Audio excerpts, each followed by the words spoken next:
Aleluia.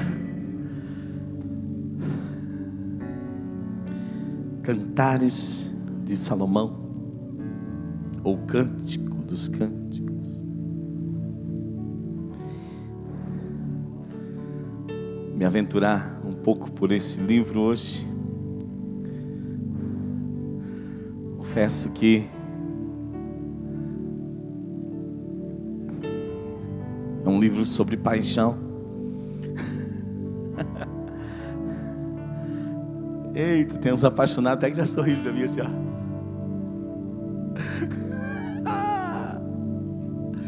Fala sobre paixão, já. Aleluia. Você está apaixonado, irmão, tá? Aleluia. Eu tô. Descobri uma coisa, irmão. Descobri que eu não posso viver sem Jesus. Não posso, não dá não. Aleluia. Capítulo 5. Aleluia. Dá para respirá-lo.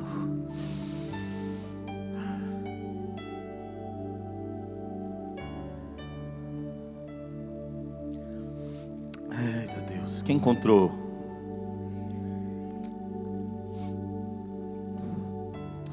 A partir do versículo 2 diz assim: eu dormia, mas o meu coração velava. Eis a voz do meu amado está batendo.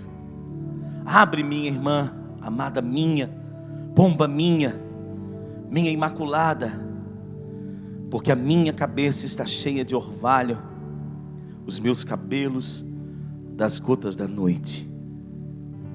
Já despi a minha túnica, como a tornarei a vestir?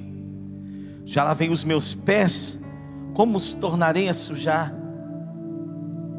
O meu amado meteu a sua mão pela fresta da porta, e o meu coração estremeceu por amor dele. Eu me levantei para abrir ao meu amado, e as minhas mãos destilavam mirra, e os meus dedos gotejavam mirra sobre as aldravas da fechadura. Eu abri ao meu amado, mas ele se tinha retirado e ido embora. A minha alma tinha desfalecido quando ele falara. Busquei-o, mas não o pude encontrar. Chamei-o, porém ele não me respondeu. Encontraram-me os guardas que rondavam pela cidade. Espancaram-me, feriram-me. Tiraram-me o manto, os guardas dos muros. Conjuro-vos, ó filhas de Jerusalém, se encontrardes meu amado, que lhe digais que estou enferma de amor. Que é o teu amado mais do que outro amado, ó tu, a mais formosa entre as mulheres? Que é o teu amado mais amado do que outro amado? Para que assim nos conjures. O meu amado é cândido e rubicundo, o primeiro entre 10.000.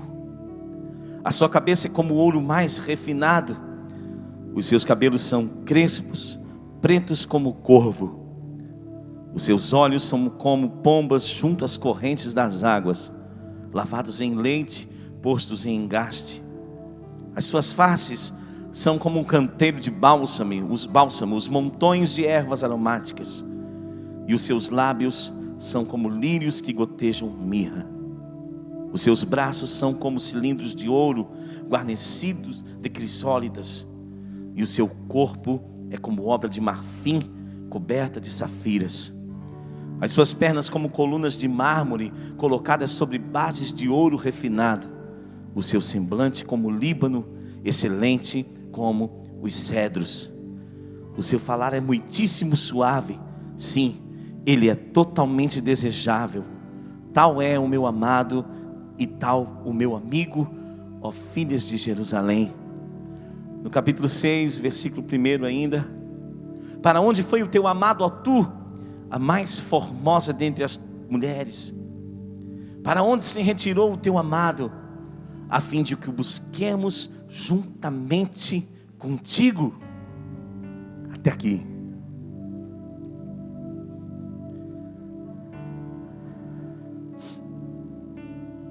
Nós sabemos que esse livro é uma analogia poética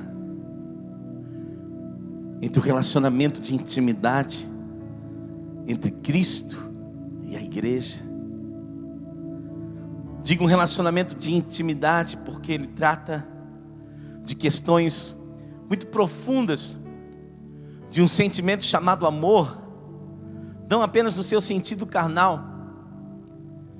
Se você olhar para esse livro apenas com os olhos carnais, talvez até em algum momento você possa até se escandalizar um pouco com ele. Você possa olhar para ele e vê-lo como um livro um pouco absurdo para ter sido escolhido e indicado como inspirado pelo Espírito Santo. Mas é justamente isso, o papel do Espírito Santo é mostrar o noivo para a noiva.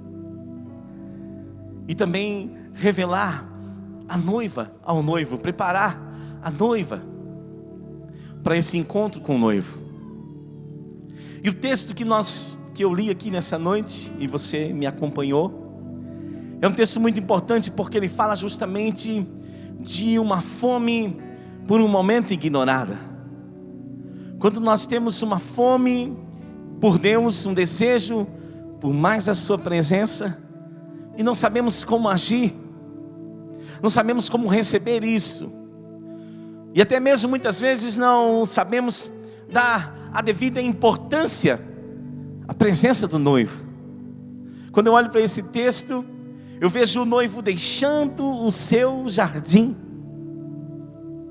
Eu vejo o noivo saindo do seu jardim, porque o livro retrata a figura do noivo basicamente sempre em jardins, como se ele vivesse em um jardim, cuidasse de um jardim, mas trata ele como um pastor de um jardim.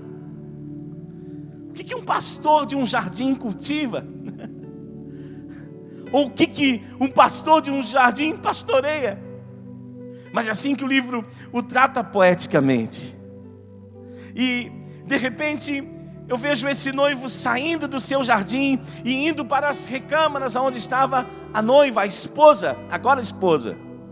Algo ainda não havia sido concretizado, algo ainda não havia sido consumado. E o excesso de zelo com a preparação cria um ambiente, a qual eu vou tentar descrever para você um pouco nessa noite. A história, o texto relata que ela estava dormindo, mas a ansiedade que um dia houve do encontro com o noivo fazia com que ela velasse, ou com que ela vivesse pensando ou sonhando. E o texto me leva a crer que ela estava vivendo naquele momento um sonho. Ela estava tendo uma inspiração do estado do relacionamento dela com o esposo através de um sonho, ou apenas de uma maneira poética. Então ela coloca dentro de um pensamento mais profundo, de um sonho mais profundo, aquilo que vivia a alma dela, como estava o estado da sua alma, a alma dela em relação à adoração. É preciso haver uma preparação para a adoração. É preciso haver uma preparação para a intimidade. É preciso sim haver um cuidado com esse momento de intimidade com o noivo. Mas mesmo o maior dos zelos e o maior dos cuidados não pode tomar o papel da importância maior, que é a chegada e a presença do noivo. Tudo que nós preparamos, tudo que nós condicionamos para esse encontro, tem que estar submisso à vontade dele quando ele chega. Porque do contrário, nós vamos estar tentando justificar a chegada da sua presença com a nossa preparação. O noivo chega, ele bate a porta e começa a chamá-la. Ela ouve a voz, e quando ela ouve a voz do esposo, ela estremece. Porque quando a voz de Deus penetra o nosso coração, quando Deus fala ao nosso coração de uma maneira real e profunda. Não tem como ignorar. Quando nós ficamos doentes, quando nós ficamos fracos, a primeira coisa que sofre, a primeira coisa do nosso corpo, da nossa vida que sofre com a enfermidade, é o nosso apetite. É a fome fica comprometida. E quando nós estamos no hospital ou estamos doentes, sempre alguém diz pra gente: você tem que comer, né? Faz uma sopa, aquela sopa com pouco sal, com pouco tempero, aí mesmo que não dá vontade de comer. Algo dentro do teu DNA, que foi Deus que colocou, algo da eternidade dentro de você, e você que um dia foi exposto à presença de Deus, você que já teve um encontro com a presença de Deus, mesmo que por um momento você o ignore ou esteja fraco, quando Ele falar, o teu coração vai bater mais forte. Quando Ele manifestar a sua presença, você vai saber quem é. Ou se você estiver com saudade dEle, até mesmo nos teus sonhos, a presença dEle vai entrar e vai chamar, e vai tentar chamar a tua atenção. Ele bate a porta, Ele chama, ela ouve a voz, o seu corpo estremece, e ela diz: como eu poderei abrir a porta sendo que eu já me despi? Como tornarei a sujar os meus pés, sendo que eu já os lavei? Ou seja, eu pirei com isso aqui. Às vezes até mesmo a nossa própria preparação nos impede de saber quando Ele chegou. Até mesmo a ansiedade da nossa preparação para a intimidade. Deus, não faz assim não. Precisamos achar a toada correta. Precisamos nos preparar sim, mas também temos que estar dispostos a nos expor quando a presença dEle chegar. Temos que correr riscos quando a presença dEle se manifestar. Ela diz: como eu poderei abrir a porta sendo que eu já me despi? Sabe o que ela estava dizendo, irmãos? Eu fiz do meu jeito, eu antecipei do meu jeito, eu julguei que já estava pronta, eu julguei dentro de mim que já estava preparada para a intimidade. O problema é que tem que se levantar para abrir a porta. E quando o noivo entra, quando o esposo entra no aposento da noiva, você se depara com um momento de intimidade. E naquela região, não importa o que você faça, se você descer da cama, o pé suja. Não chove, chove pouco, muita areia, muita poeira, os pés sujam. Então sempre que vai se preparar um momento de intimidade, a primeira coisa que se deve fazer, se já houver se banhado, então é lavar os seus pés. Ou seja, reparar onde você andou, reparar onde o teu caráter te levou, aos lugares que os teus pés te levaram, e jogar o lixo fora. Não posso ir para o encontro, para a intimidade, não sou eu que me lavo. Aleluia. Ela lavou os pés, mas Jesus, quando não tinha servo, quando ninguém tinha lavado seus pés, e Jesus entrava para uma reunião de intimidade, era Ele quem pegava a toalha e era Ele quem lavava os pés. Sabe o que isso quer dizer, querido? É que sim, eu tenho que jogar a sujeira fora da minha vida. Eu sou o responsável por limpar e abrir o meu coração. A porta sou eu que terei que abrir. A casa sou eu que terei que arrumar. Os lugares da minha alma, todos os aposentos, todos os cômodos, sou eu que terei que limpar e jogar o lixo fora. E nós conhecemos isso por esvaziar-se, ou se esvaziar a si mesmo. É uma redundância, mas é assim que se fala. Esvaziar de todo o lixo moral, de todo o lixo dos meus pensamentos, de todo o lixo das minhas atitudes, de todo o lixo dos meus projetos de autojustificação.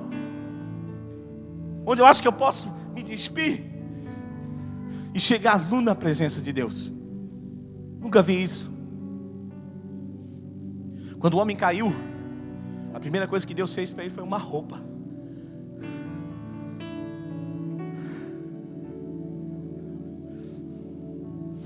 Então eu não acredito que Deus, nesse tempo de dispensação, Deus deseja que a sua noiva ande nua. Concorda?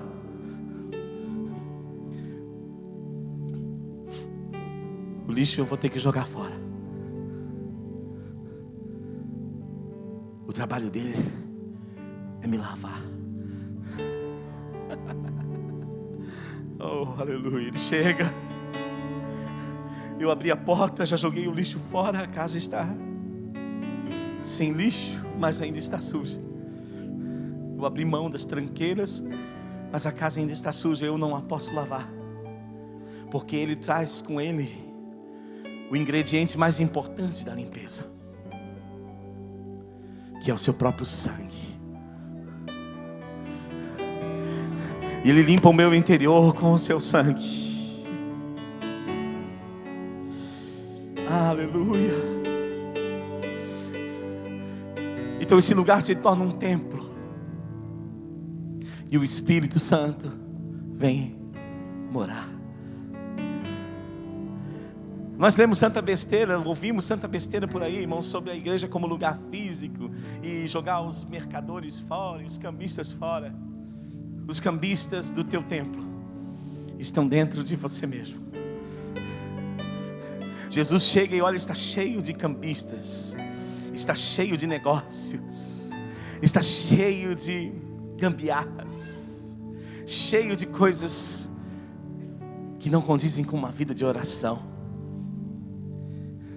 E eu disse para o Senhor: Senhor, pega a vara. Nós desejamos que Ele pegue a vara, o seu chicote, e limpe a igreja. Nós desejamos que Ele pegue o seu chicote e jogue o comércio da igreja fora. Irmão, não é pecado você vender o teu CD de pregação na igreja. Os cambistas estão dentro da tua alma, tentando fazer com que você procure o caminho mais fácil para a adoração, que você procure o caminho mais fácil para a intimidade, onde você não tem que se levantar.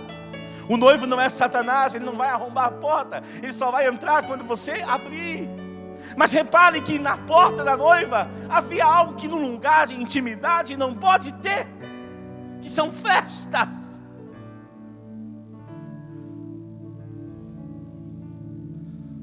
Ele coloca a mão pelas frestas da porta.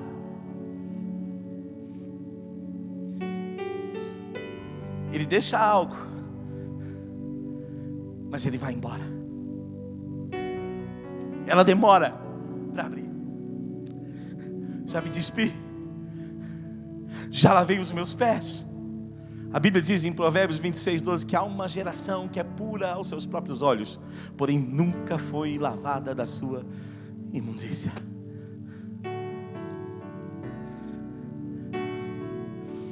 Já lavei os meus pés. Ou seja, uma aparência de limpeza acaba se tornando mais importante do que um momento de intimidade. O aspecto da minha religião acaba se tornando mais importante do que um momento de intimidade com o noivo. O noivo vai embora, e quando ela vê que a presença vai embora, ela corre e se levanta. Quando ela toca, oh aleluia, quando ela toca a maçaneta da porta, ela toca na unção. Os meus dedos destilavam mirra quando toquei os ferrolhos da fechadura. Ela toca na unção, e quando ela toca na unção, ela percebe o valor da presença do esposo. Mas tocar na unção não quer dizer que você já entrou em intimidade, porque a unção é a marca do seu poder, mas a habitação é a marca da sua presença. Ele pode te marcar com o seu poder. Ele pode curar a tua enfermidade hoje. Ele pode falar com o teu coração nessa noite, você até mesmo estremecer. Mas se você não abrir a porta do teu coração, jogar o lixo fora, dizer, me lava e faz morada em mim, você vai continuar sentindo vazio. E ele vai embora. Ela veste o seu manto. E sai pelas ruas atrás de buscá-lo. Começa a ir a todos os lugares. Começa a ir pelas estradas, fora de hora. Sabe o que acontece, irmão? Pela primeira vez, ela começa a ter desejo de comprometer a sua reputação. Até mesmo a sua reputação, ela se encontra disposta a trocar pela intimidade. Uma mulher andando sozinha pela noite, vestida com um manto, mas nua por baixo. Ou seja, aquela sensação de nudez, com apenas uma capa por cima.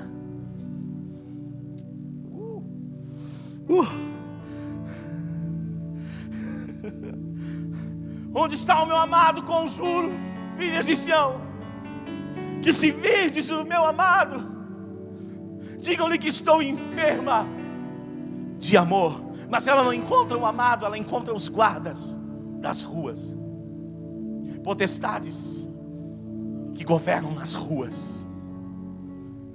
Ela está num lugar comum, ela não está no lugar da esposa. O lugar da esposa era no lugar de intimidade, ela está no lugar comum a todas as outras. E os guardas descem a lenha e batem nela, e a machucam, e a ferem,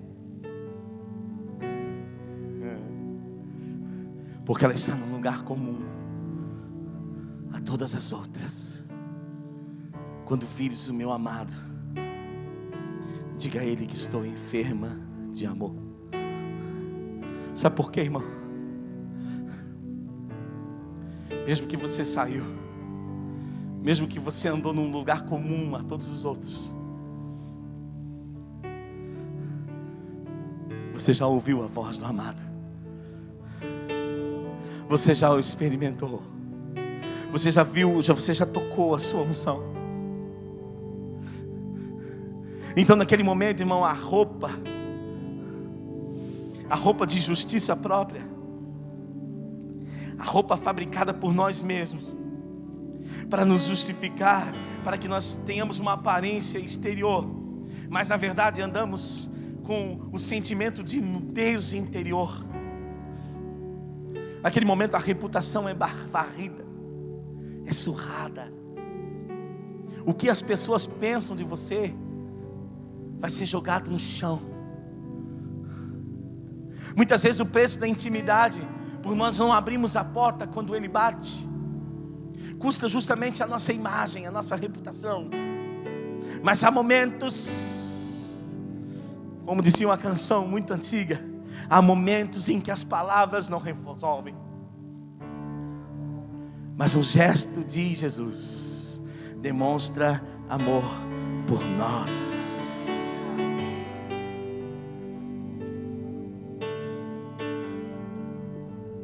A pergunta que o mundo tem mais direito de fazer: ela estava num lugar comum,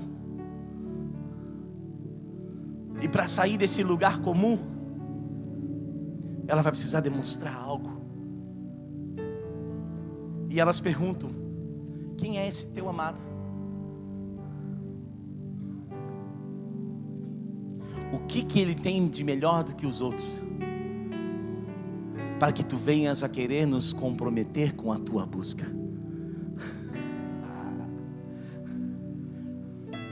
Prepara o lombo aí, irmão. Vai doer só um pouquinho.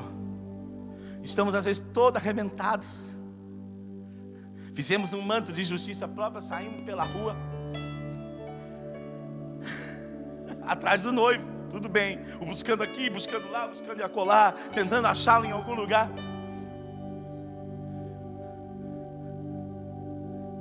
E queremos comprometer os outros a desejá-lo. Queremos comprometer os outros a buscá-lo. Ajude-me a procurá-lo. Ajude-me a buscá-lo. Se vocês ouvirem, falem para mim. Você já observou? Só tem uma coisa que muda, irmão, que começa a mudar esse quadro. E elas fazem a pergunta: quem é esse teu amado? O que ele tem de melhor do que os outros? Para que tu venhas a nos envolver, fazer-nos jurar, nos comprometer a buscar contigo. E ela começa um momento de adoração. O meu amado tem os cabelos negros como de um corvo. O meu amado, se você vê-lo, entre 10 mil. Se você me vê entre 10 mil, hoje eu sou alguém comum. Mas se tu vê o meu amado entre 10 mil, ele se distingue pela sua beleza. E ela começa a falar, irmãos: os seus olhos são como os da pomba. Sabe, uma característica importante que eu me bati para estudar sobre a pomba. E uma coisa tremenda da pomba, queridos, é que a pomba enxerga mais do que nós. Quando a pomba está diante das águas, ela vê aquilo que os dermatologistas dizem para a gente cuidar, porque nós não vimos, mas faz mal para nós do sol. A pomba vê as luzes ultravioletas. Ela enxerga muito mais do que nós. Mas ela, quando encontra o seu par, ela só tem olhos para ele.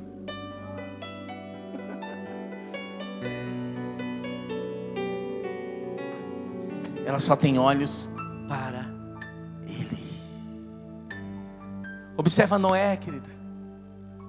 Noé, depois de 40 dias e 40 noites de chuva, quando a arca abaixa, e ele desconfia dentro de si que as águas já baixaram o suficiente, ele solta um corvo.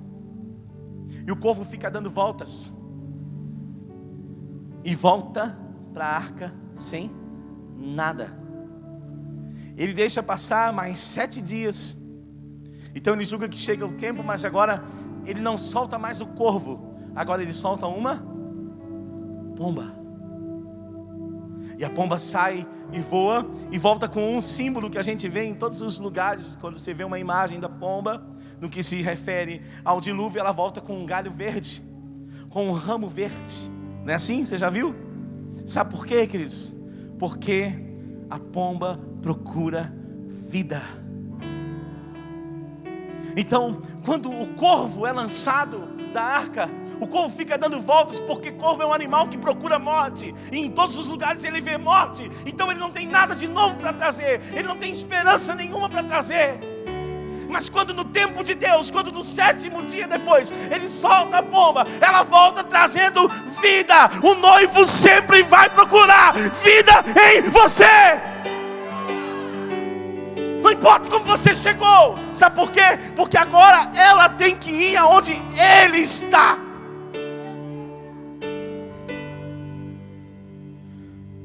Ela rejeitou a presença, ela foi para a rua, apanhou.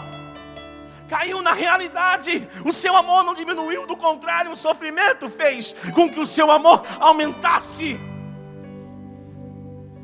E ela parte em direção aos jardins, porque ela sabe que o noivo foi para o seu lugar costumeiro. E ela tem que voltar aonde o noivo está. Se você um dia recusou a presença, se um dia ele bateu na tua porta e você recusou, fique sabendo que você vai ter que buscá-lo. Você vai ter que procurá-lo. Você vai ter que buscá-lo aonde ele está.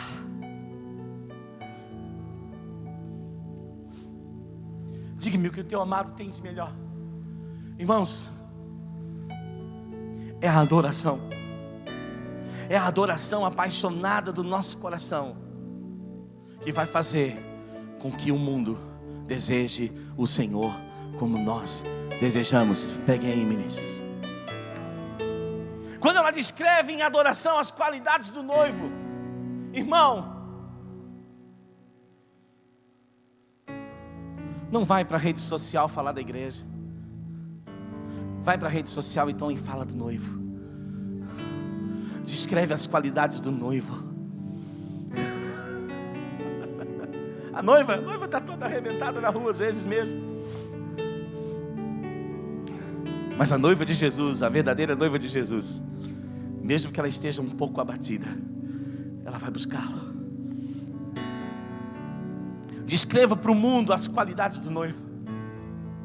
Nós precisamos pregar sobre as características de Deus. Nós precisamos falar sobre a pessoa de Jesus. Nós precisamos cantar sobre a aparência, sobre o aspecto espiritual de Jesus.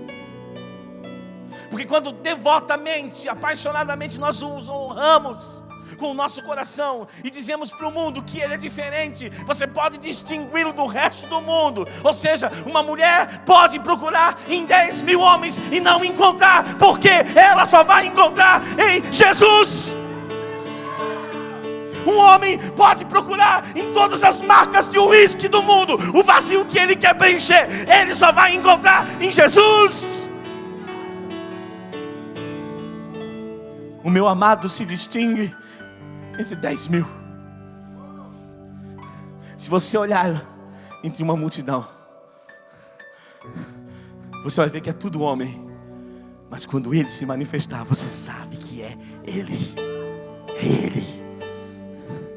É ele. Quando Jesus se manifesta, você sabe, é ele, é ele. É ele. Sabe por quê, queridos? Porque o poder de Jesus não está na aparência exterior do homem. Se você tentasse distinguir Jesus entre 10.000 judeus, você precisaria procurar o mais sem aparência, o mais comum.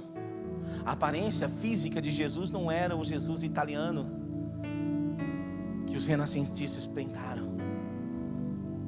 A Bíblia diz em Isaías 53 que quando nós olhávamos para ele, exteriormente, não havia nele formosura. Então Jesus não se conhece pelo aspecto exterior. O esposo não se conhece pelo aspecto exterior em nenhum momento. Ela dá aspecto exterior dele. Mas o noivo se conhece quando ele fala. Quando ele fala, então você conhece ele espiritualmente. Você conhece quem ele é espiritualmente. O Jesus homem era um Jesus comum, um aspecto simples, mas quando você... Oh, aleluia. Pergunta para Pedro, irmão. Lá no pátio de Caifás, quando Pedro negou Jesus, Jesus não deu um olhar de ira para ele. Eu acredito que Jesus deu para ele um olhar como o da pomba. Era como se Jesus disse: Pedro, tu me negou, mas eu só tenho olhos para ti. E Pedro começa a chorar, irmão, porque quando Jesus olha para a gente, você vai ver um olhar constrangedor de amor.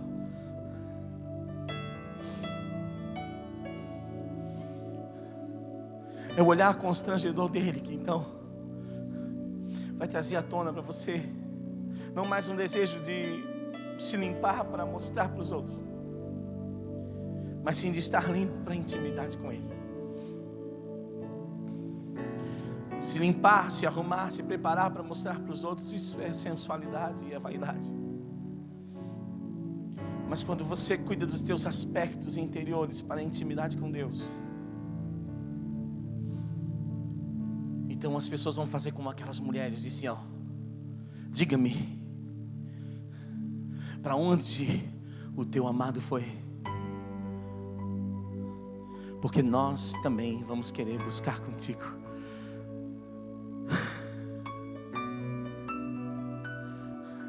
Nós inspiramos as pessoas a adorar. Não é quando nós preparamos uma adoração apenas exterior,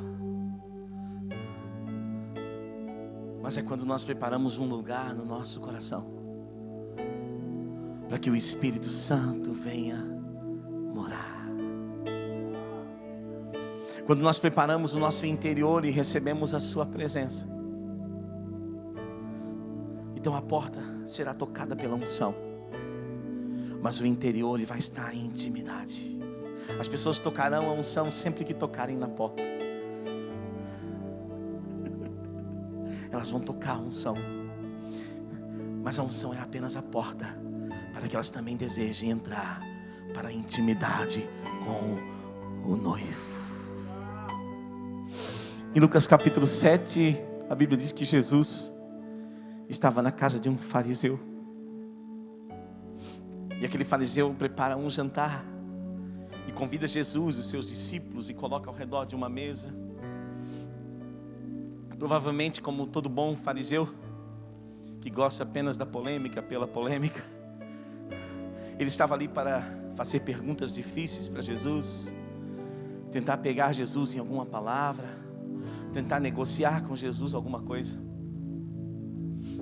E de repente entra uma mulher. A única qualidade que a Bíblia dá para ela até aquele momento era de pecadora. Pecador. E o que é pior, ela não foi convidada. Ela não foi convidada, irmãos. Mas ela rompe todas as barreiras para se aproximar de Jesus. Ela quebra aquele vaso de alabastro com aquele unguento, e ela derruba sobre a cabeça do Senhor.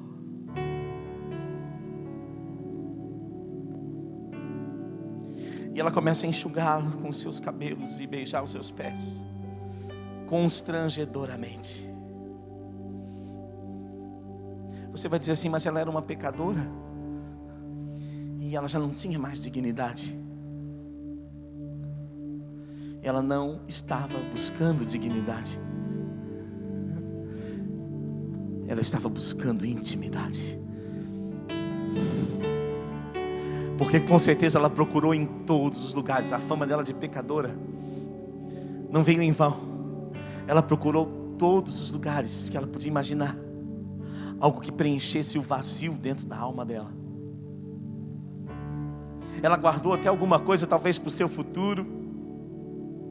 Talvez se ela era uma prostituta, então ela era uma prostituta dita como inteligente, porque ela estava guardando algum valor, porque ela sabia que a sua profissão não duraria para sempre. Ela sabia que talvez a sua beleza exterior não duraria para sempre, e quando essa beleza exterior terminasse, então ela estaria garantida.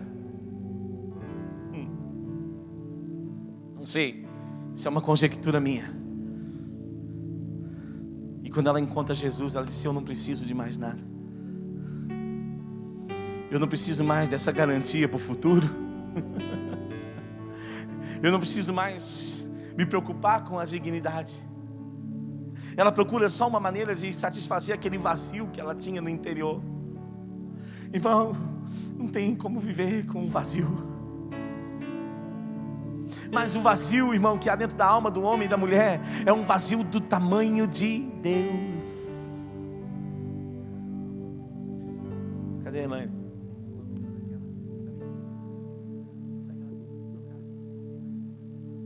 Se você pegar uma luva, eu queria uma luva, mas não tem. Uma luva cabe uma mão. Não é assim? Se você colocar uma pedra dentro da luva, não cabe a mão. Se você colocar um objeto, uma caneta, um pedaço de papel, uma bola de papel dentro da luva, não cabe a mão. Por quê?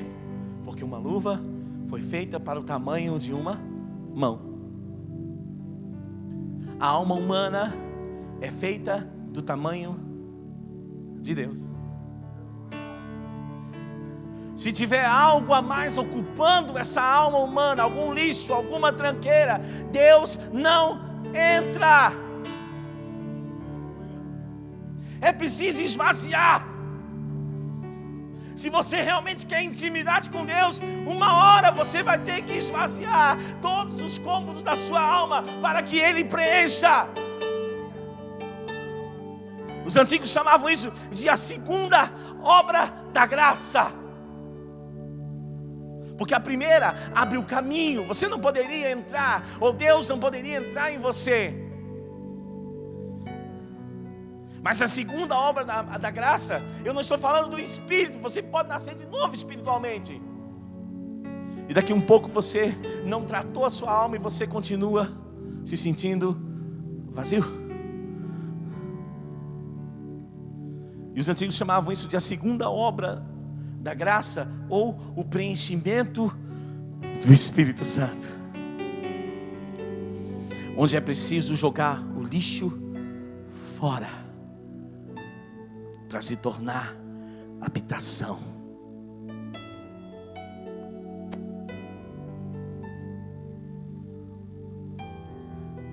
Ah, mas eu estou tocando a unção. Mas a mão de Jesus entrou apenas por uma fresta. Mas eu estremeço quando ouço Jesus. Ele fala, e a voz dele vai até você.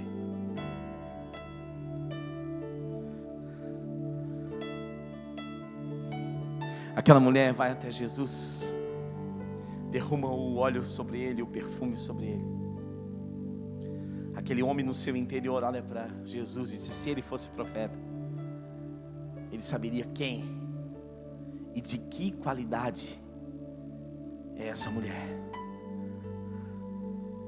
Os judeus não se davam a intimidades em público, muito menos com uma mulher estranha e menos ainda com uma mulher pecadora.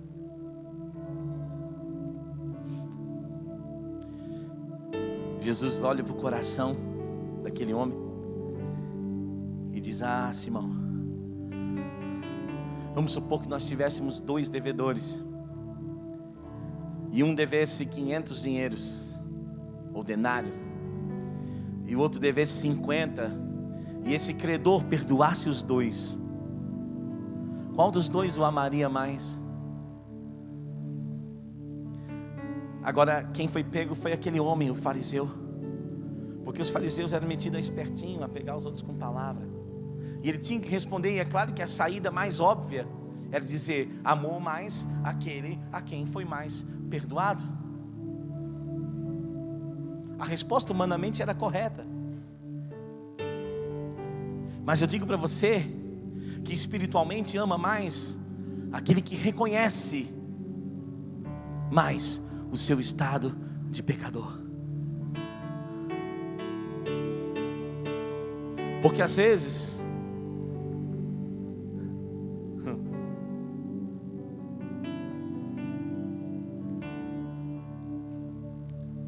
nós levantamos as mãos aos céus e diz: ó Senhor, na praça, aqui estou eu em tua presença. Aí aquele que era tido como mais pecador: ó Deus, ser propício a mim, pecador.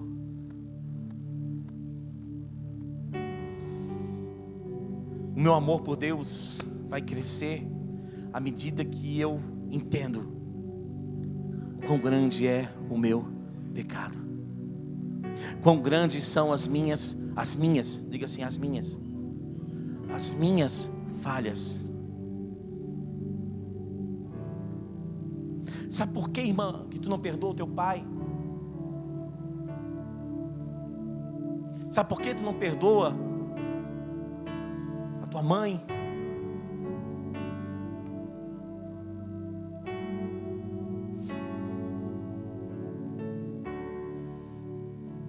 Jesus disse para Simão: Simão, eu entrei na tua casa,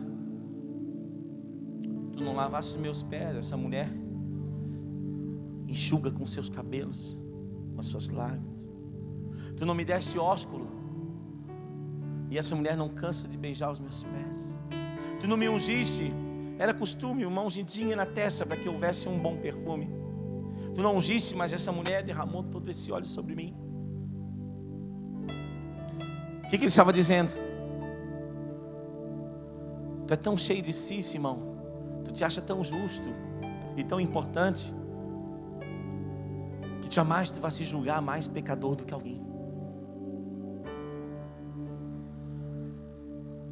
E por tu te achar tão justo e tão prepotente, tu não pode perdoar essa mulher.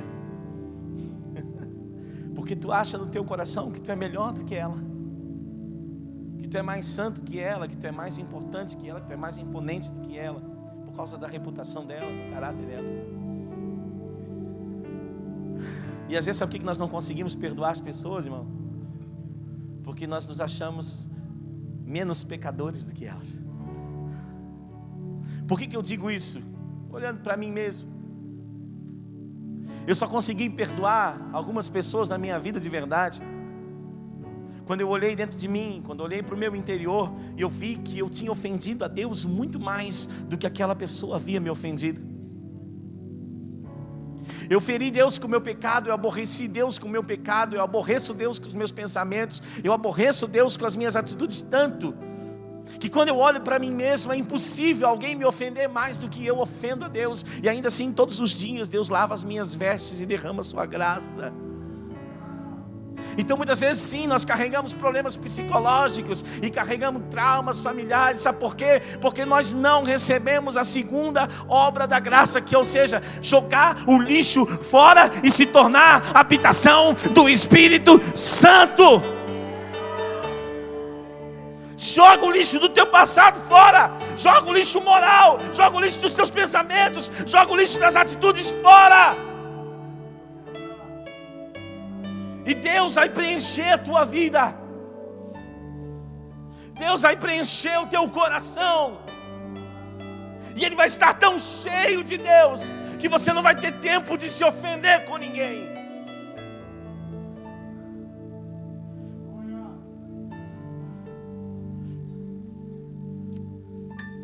Os pés de Jesus. Sabe o que eu vejo naquele homem, pastor Marcelo?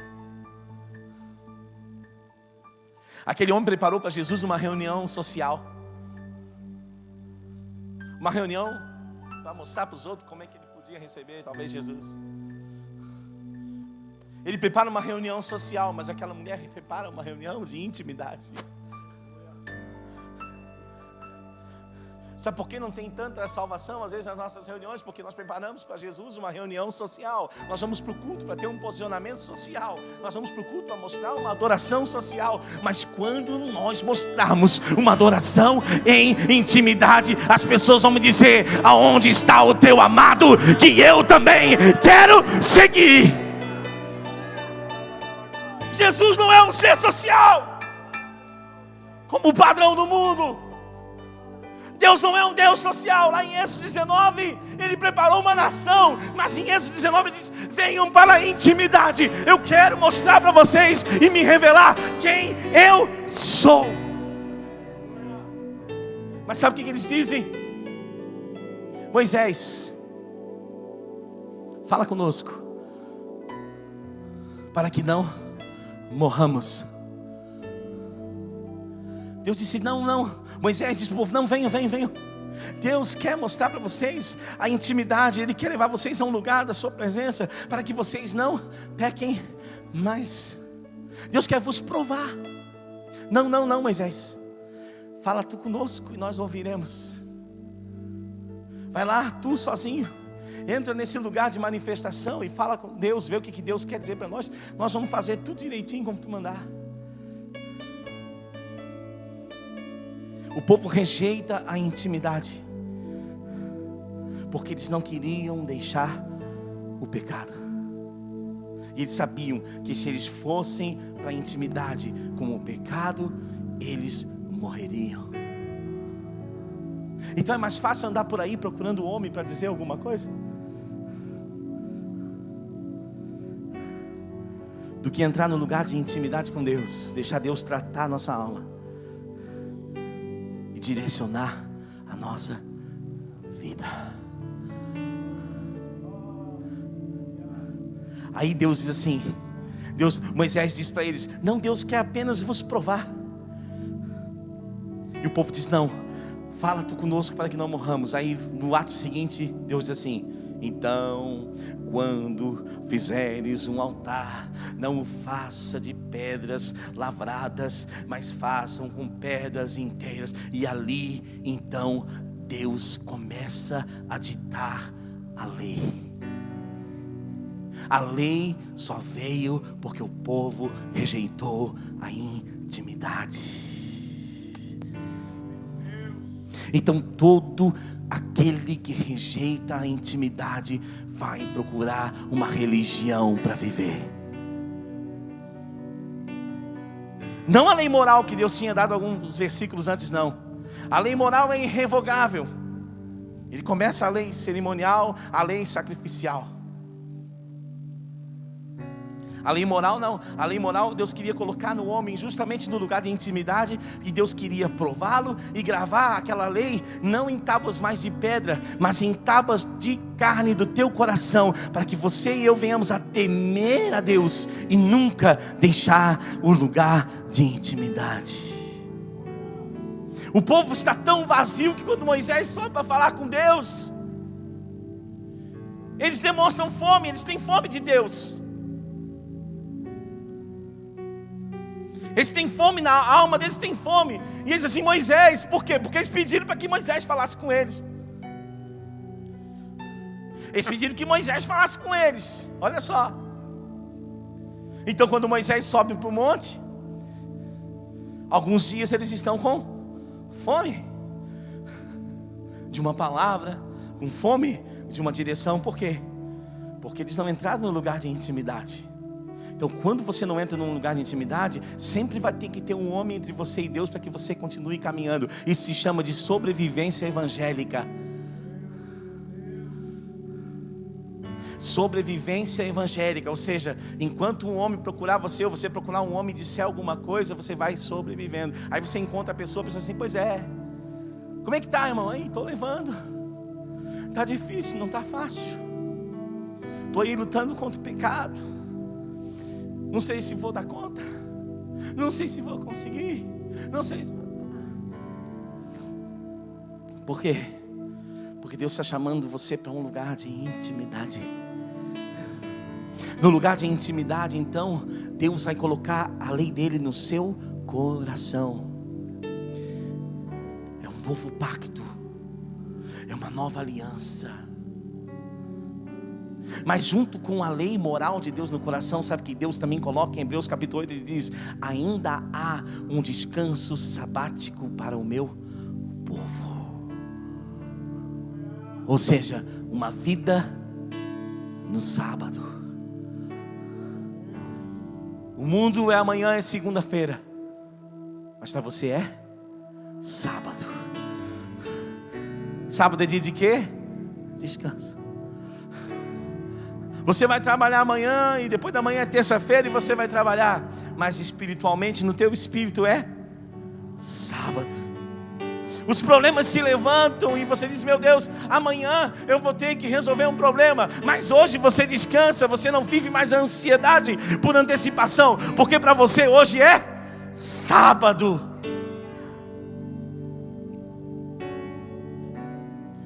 Mas sábado é gerado na intimidade. É criado na intimidade. E o povo tem que receber a lei. E eles têm que viver na lei. E a lei diz assim: quando você errar, você leva pedra. Quando você trair, você leva pedra. Se você se levantar contra o teu irmão, se você tocar no morto, se você repreender teu pai, você leva pedra. Às vezes Às vezes as pedradas que estamos levando, irmãos, não é perseguição por causa do Senhor, mas são pedras porque nós vivemos em áreas de religiosidade na nossa vida. E a religião faz com que nós venhamos a ser cobrados com religião. E a religião vai levar sempre a lei. Então quando você vive na lei, a lei é para mim e a lei é para você. Quando você errar, pedra. Pedra. Quando eu errar, você diz: opa, ele me deu pedra, agora ele errou. Pedra. O irmão errou. Quando eu errei, ele jogou pedra em mim. Agora, nele, ele errou. Pedra. E nós nos tornamos, ao invés de noiva buscando noivo, nós nos tornamos os guardas dos muros.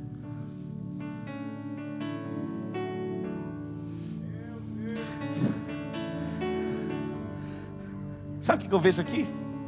Os guardas do muro são aqueles que cuidam da cidade quando deveriam cuidar do quarto da intimidade. Tem gente aí pregando: vamos ganhar a cidade, mas não fecha as frestas do lugar de intimidade. Acabou.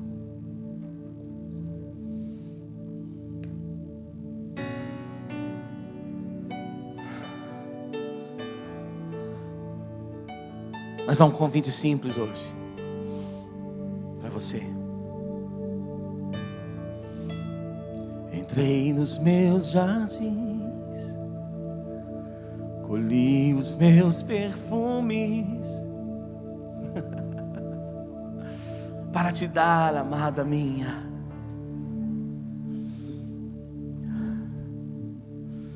Queridos, Jesus está chamando você à intimidade. Jesus está chamando você à intimidade. Ele diz assim: estou à porta, deixa-me entrar, cear contigo e sempre aí ficar no teu coração, um pedaço do céu, o vento do Espírito que rasgou o véu. Me chamaste pelo nome, adore, eu apenas o adore. Me provaste amor eterno, as batidas do teu coração são todas por mim. É por você. Disseste: nunca te esquecerei e jamais te deixarei.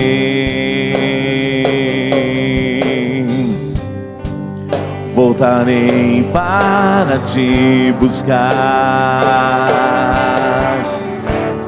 para junto aí ficar. Estou à porta, deixa-me entrar. Ele te convida nessa noite.